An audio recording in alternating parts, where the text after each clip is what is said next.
The final season of the epic western is coming sooner than you think. And no, this isn't a red herring like the last gazillion times when we thought they were almost about to end the series, but didn't. 2 years to the day that Part 1 wrapped up with a cliffhanger you could only ever expect from Taylor Sheridan, we now have the actual finale of the show. It's coming to us on November 10th, so stay tuned for a roller coaster of emotions. Speaking of which, we know that fans are feeling a blend of excitement and sadness. Sad over the fact that the show's ending, of course. However, has anyone stopped to ask what's going on in Kevin Costner's mind right now? The star of the show, the man who made Yellowstone into the epic western we know and love today, will not be reprising his leading role in the finale. It came as a shock to everyone 2 years ago, but we're well past it now, and so is the cast and crew of Yellowstone. Still, with the official trailer dropping, we have to take it back to the Hollywood icon and ask him what he thinks. Was Costner banned from Paramount?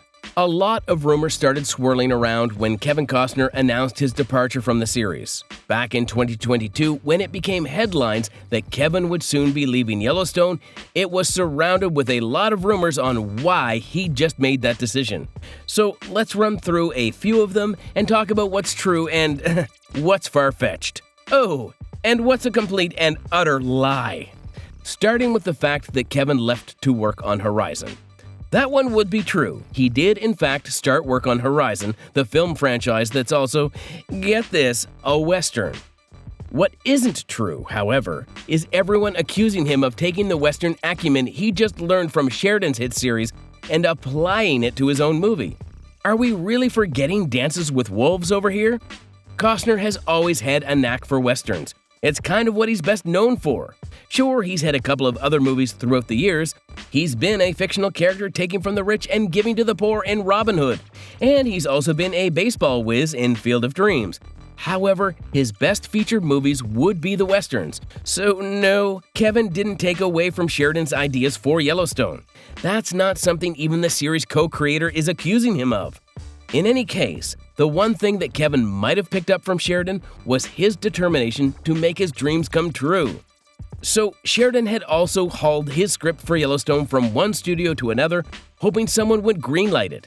Paramount eventually became the network that saw the vision for what it really was, and boy, have they been rejoicing ever since. Kevin's story with Horizon is kind of the same, actually. He'd originally planned the script for Horizon years and years in advance. He'd worked out a few kinks over the years, and yes, the script did change several times over, but Horizon had been his passion project for the longest time. We'll talk about how it tanked later on, but in any case, Kevin didn't steal any ideas from Taylor. Not to mention, they're set in completely different timelines. And now on to the next rumor. Kevin wanted more money. This one's true, but it's not something that either Kevin or Taylor have openly talked about. That doesn't mean it's a secret, though. In fact, there was even a time when Kevin attempted to sue Paramount to give him the money he'd been owed. This would be the money that Paramount was supposed to give Kevin for the finale, even if he didn't necessarily star in it. You have to remember something here. Kevin was already the highest paid actor on set. There was huge disparity between what he was making and the rest of the Dutton family actors. A few reasons for this one, actually. One would be the fact that he was the show. He was the patriarch of the Dutton family, and that earned him more star power than the other actors. Speaking of which, he'd entered the show in 2018 with the most star power anyway. So Kevin was making millions every season he was on the show, yet he wanted more. We don't know if Paramount didn't at least try to give him more money, but we do know that it apparently wasn't enough. That did factor into the actor's ultimate decision to walk away. Then again, there's another reason, and that would be a non-negotiable for Taylor Sheridan: more creative control on the show. The fact of the matter is, like we said, Yellowstone was a passion project for Sheridan, and the last thing he'd ever do was give someone else creative reins. There's another reason too. That would be the ultimatum Kevin's now ex-wife, Christine Baumgartner, gave him. This one's a legend. However, we know that Christine and Kevin were going through a hard time in their marriage right around the time when talks for the finale were going about. Did Christine give Kevin an ultimatum? Was it either her or the show? We don't know, but definitely scheduling a show states over from where your family lives didn't help.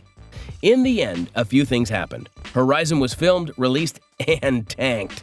Taylor kept creative control of the show, and the ensemble cast got a pay bump because of Kevin's exit. Christine filed for divorce, and the exes have since moved on.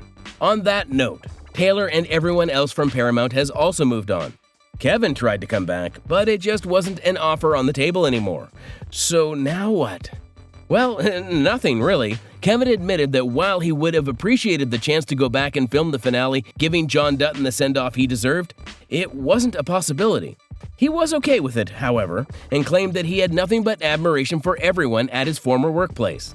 As far as the Hollywood legend's concerned, there's no bad blood there. Paramount kept delaying the finale. Kevin Costner couldn't wait.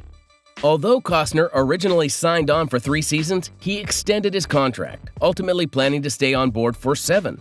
However, production delays and scheduling conflicts made it increasingly difficult for him to continue with the show. Eventually, he left. Yellowstone production had been facing significant scheduling setbacks due to a combination of factors including the COVID-19 pandemic, labor strikes in Hollywood, and so much more.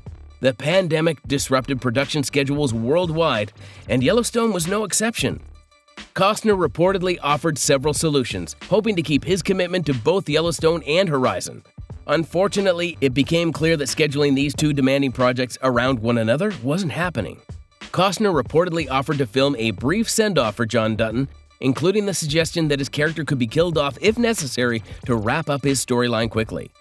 Following his departure, Costner expressed disappointment with the way his exit was reported in the media. He felt that rumors about his unwillingness to work more than a week on Yellowstone were unfounded and misrepresented the actual circumstances. He'd hoped that Paramount Network would address these rumors. They didn't. Paramount Network only released a statement acknowledging his significant contribution to the success of Yellowstone. They expressed regret that they couldn't find a schedule that would work for both Costner and the production, given his commitments to Horizon and the delays that impacted the entire cast and crew. Paramount extended their well wishes for his work on Horizon, respecting his decision to prioritize his new project. Despite the challenges that led to his exit, Costner stated that he would potentially consider a return to the series if certain conditions could be met. He hinted that the decision would depend on his discussions with Sheridan, and that both of them would need to agree on a vision for the character. Yeah, that wasn't about to happen. Kevin Costner is a Western legend. Before Yellowstone, there was Dances with Wolves, a classic. Kevin has a unique approach when it comes to choosing Western projects, a genre he has become widely recognized for. He has developed a specific set of criteria that he believes make Western stories engaging and meaningful. For Costner, a successful Western isn't simply one that revolves around gunfights and high-stakes action. Instead, he values Westerns that delve into character development, strong storytelling, and nuanced portrayals of people and conflicts. Costner shared in an interview that his ideal Westerns are those that carefully build up to a conflict. If you can create language and situations, and then you end up at a gunfight, I think it can be an amazing movie or TV show, he explained. Rather than focusing solely on action, he believes that Westerns should balance storytelling with intensity, creating a richer, more layered experience for viewers. This emphasis on depth and authenticity helps explain why Yellowstone, where he played John Dutton, resonated so strongly with audiences, portraying the complexity of life on the frontier rather than just action-packed scenes. That was the sort of approach he'd adapted for Horizon 2. The film franchise couldn't be a standalone because Kevin's known for having a lot of ideas, something that's been his own undoing in the past. Remember Waterworld? Well, one of the reasons why the movie tanked was because Costner tried to squeeze in every last bit of storytelling in a movie that shouldn't have been any longer than 2 hours. He's since learned his lesson, and Costner agreed that it would be in the film's best interest to keep the storyline curt.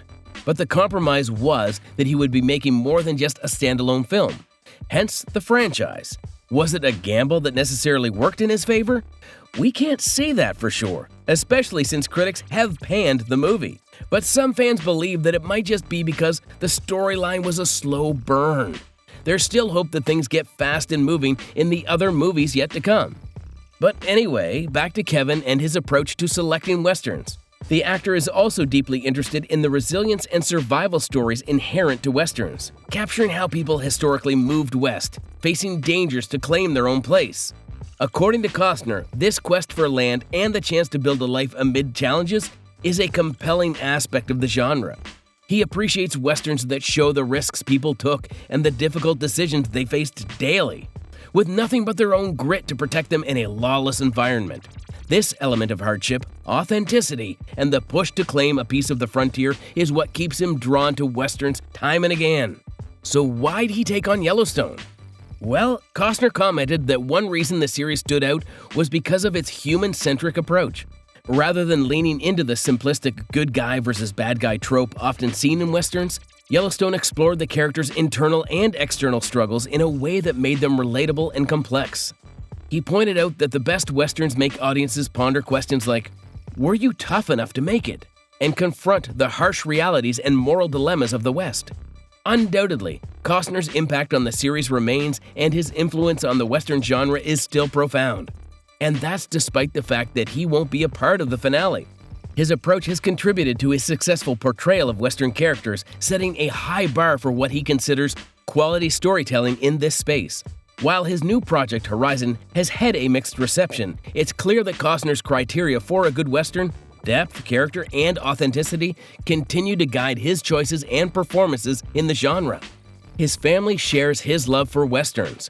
While talking with Entertainment Tonight, Kevin dove into just how much it meant to him that his son Hayes was growing up with his love for Westerns. The actor shared that he named his now 15-year-old son after the protagonist he portrays in his decades-in-the-making Western epic. Fast forward to now, and Hayes will make his acting debut in the very film Costner first started working on in the late 1980s. A full-circle moment for the Costners, and Kevin reflected on the experience saying, I named him after the character I play in this. My character's name is Hayes Ellison, and I named Hayes after that character. So I was watching him grow up and I was thinking, man, I better get with it and make this movie. To preface, Horizon is twice as old as Hayes is. That's right, the film franchise has been 3 decades in the making. The star never lost sight of his goal to bring Horizon to the big screen. Costner said it took him and co-writer John Baird 6 years to write the scripts to his 4-film saga, a project that was originally under the Disney banner before it ultimately wound up at Warner Brothers. And as the months turned into years and the years turned into decades, Costner knew that he had to get it done. In case you were wondering, no, Hayes didn't audition for the role that was essentially written for him. Set during the American Civil War from 1861 to 1865, the saga explores the westward expansion and the struggles of those who helped shape it. The film captures the intense experiences of families, friends, and foes, each grappling with the meaning of the United States amid a nation at war with itself. Costner's ambitious project delves into the grit and sacrifice that defined the Old West, depicting both triumphs and tragedies of those times. Horizon promises to be a sweeping cinematic journey, with Chapter 1 releasing in theaters on June 28th, followed closely by Chapter 2 on August 16th. The ensemble cast includes Danny Huston, Luke Wilson, Sienna Miller, Sam Worthington, Jenna Malone, and many more, bringing depth to the rich tapestry of characters navigating this turbulent era. Horizon became such an ambitious project that the actor mortgaged 10 acres on the water in Santa Barbara in an effort to get his passion project off the ground. Will they kill John Dutton?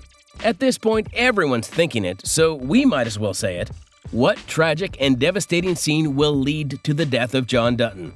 While the trailer for the finale is here and it does feature John in some capacity, it's more so his voice that's been used to narrate the trailer. The few scenes he's actually in the trailer, they're dull and slow-paced. Meanwhile, for reference, the scenes Beth's in are heart-pumping and nail-biting. This was a minute-long trailer, by the way, and all we got to see from John Dutton was him gazing over the ranch, a sharp contrast to his role in previous trailers. The trailer opens with Dutton's voiceover, reminding viewers of his control over the valley. Everyone's forgotten who runs this valley. Time to remind them, he says, setting a dramatic tone. The trailer also includes glimpses of the Dutton family, especially Beth Dutton and Rip Wheeler, who are expected to carry the family's legacy in the story moving forward. Beth declares, "Our family legacy is this ranch," while Rip asserts his commitment saying, "And I'll protect it with my life." Then again, this comes as a surprise to virtually no one, since Kevin was confirmed to not be a part of the finale years ago. It's just that some people were holding on to hope that maybe he'd change his mind later on. Well, he did, but Taylor didn't. While there might not be any bad blood between the two of them, it's not like Kevin's Taylor's favorite actor to work with these days, possibly ever. They might not be enemies, but it's just been established that they might not have the best business partnership. That being said, Kevin claimed that he was excited to see what Taylor had conjured up for the finale. In fact, in an interview with Entertainment Tonight, Kevin sang praises for his former director, stating that he knew if anyone could come up with an ultimate finale, it was that guy. But that doesn't mean the ultimate finale would paint John in a very positive light, or give Kevin's character the send-off that at least Kevin and a couple of fans had hoped for. Kelly Riley, who plays Beth Dutton, however, gave us somewhat of a hint on what John's fate might look like. She claimed that Taylor had shared the ending of the show with her quite literally in the first season. Yellowstone's been a long time in the making for Sheridan, and he had the whole script ready when he pitched it to Paramount. Sure, a few adjustments were made along the way, but the essence of the show has remained the same since the day he wrote it. And so has the ending. So obviously Kelly couldn't tell us much on what we were about to witness in the finale. All she could confirm, however, was that John was never meant to be a huge part of the final season. In hindsight, it makes sense. 4.5 seasons, everything about the Dutton family revolved around John. This means that the lives and plot lines of the Dutton kids, Rip, and members of the tribe were adjuncts to John's story. Logically, how could Taylor go out with a bang if he did the expected? And that would be to have John sitting in his car gazing over at the ranch that's been his and is still his. That's the sort of ending you'd expect from seasons 1 through 4 when you know there's someone bigger and worse coming any second. Well, he's here, and he's ironically John's long mistreated son, Jamie Dutton. So Kelly's statements make sense. John had to get out of the picture somehow to allow the Dutton kids enough space to wrap things up with their stories. But still, does that mean that John has to die? To be fair, we don't really know yet if Taylor plans on killing him in the last 6 episodes, and Kelly didn't allude to anything of that sort either. It's just the fact that he won't be a major part of the finale, but that's a given anyway. Although fans have theorized extensively about how Costner's character might be written out, series creator Taylor Sheridan has already dispelled the most prominent theory about Dutton's potential death. One widely discussed fan theory suggested that John would meet his end in a car crash, a full-circle moment of his survival from a similar accident in the series premiere. The crash theory seemed plausible for Yellowstone, known for its gritty, high-stakes storytelling, and would parallel John's near-death experience from a deliberate crash orchestrated by antagonist Dan Jenkins in Season 1. Such a conclusion would offer a symbolic yet brutal farewell, aligning with the show's often dark, cyclical narrative style. However, Sheridan publicly rejected this idea, citing personal hate for such boring endings. Having experienced an unceremonious on-screen death himself in Sons of Anarchy, he said he'd never kill off a significant character so casually. Some fans believe that John's previous battle with colon cancer could return. Others speculate he may be caught in the crossfire of the Dutton family's internal feuds, especially between Beth and Jamie. Another theory sees John leaving the Yellowstone ranch after a political fallout or legal battles, but Sheridan indicated that he intends to give John Dutton a departure befitting the character's depth. Kevin Costner shot himself in the foot. After leaving Yellowstone, Kevin Costner is taking on a new project, Headhunters, which explores the world of surfing, a big change from the westerns he is known for. His last film, Horizon, a deeply personal project, didn't do well at the box office, making Headhunters a significant step for his career after Yellowstone. In Headhunters, Costner will play Lazar, an American living abroad who leads a group of surfers on a risky journey to an undiscovered island, blending the excitement of surf culture with the suspense of horror. Costner is also involved behind the scenes, co-writing and producing the film with cinematographer Steve Holleran directing. To prepare for this role, Costner has been in Hawaii training with a surf instructor, fully immersing himself in the surf world. However, not everyone in the surf community has been thrilled with his efforts. Insiders say some surfers think he's trying too hard to fit in, which has led to some tension. One source even commented that Costner's attempts to embrace the surf scene come across as a bit forced. This mixed reception comes after Horizon and American Saga Chapter 1, the first installment in his self-funded Western series, didn't land well with critics or audiences. Costner reportedly poured $38 million of his own money into Horizon, which premiered in June but failed to attract the support he'd hoped for. He was reportedly frustrated with the industry response, feeling disappointed that Hollywood didn't rally behind his ambitious project. Even with the setbacks, Costner is moving ahead. He's committed to finishing the Horizon saga through his production company, Territory Film Studios, despite concerns from critics about the financial viability of the series. Now, as he gears up to start filming Headhunters in November, he's already caught the attention of studios and streaming platforms interested in distributing the film.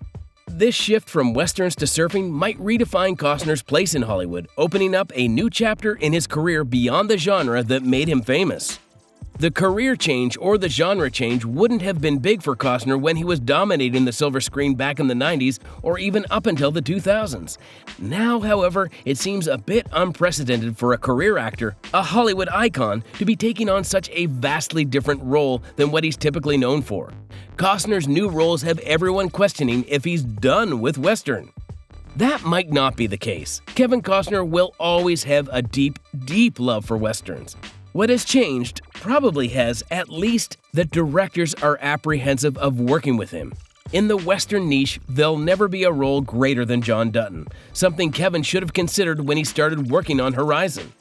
More than anything, however, Kevin hasn't always had the best reputation when it comes to working with directors.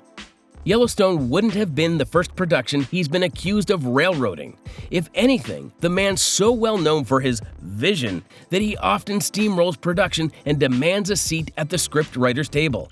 Either that or a director's chair, if they can't find a producer's chair, that is. Yellowstone was a shot for Kevin in more ways than he could have imagined, but it just wasn't enough for him. Anyway, fans will have to watch the finale of the epic Western on November 10th and hope to catch a glimpse of Kevin somewhere there. Maybe some Easter eggs on his departure scattered throughout the series. In any case, John's absence will be felt, even if his role in the finale had always been meant to be minimal. It doesn't take away from the fact that he built the ranch with his blood, sweat, and tears. And the blood, sweat, and tears of his enemies, too.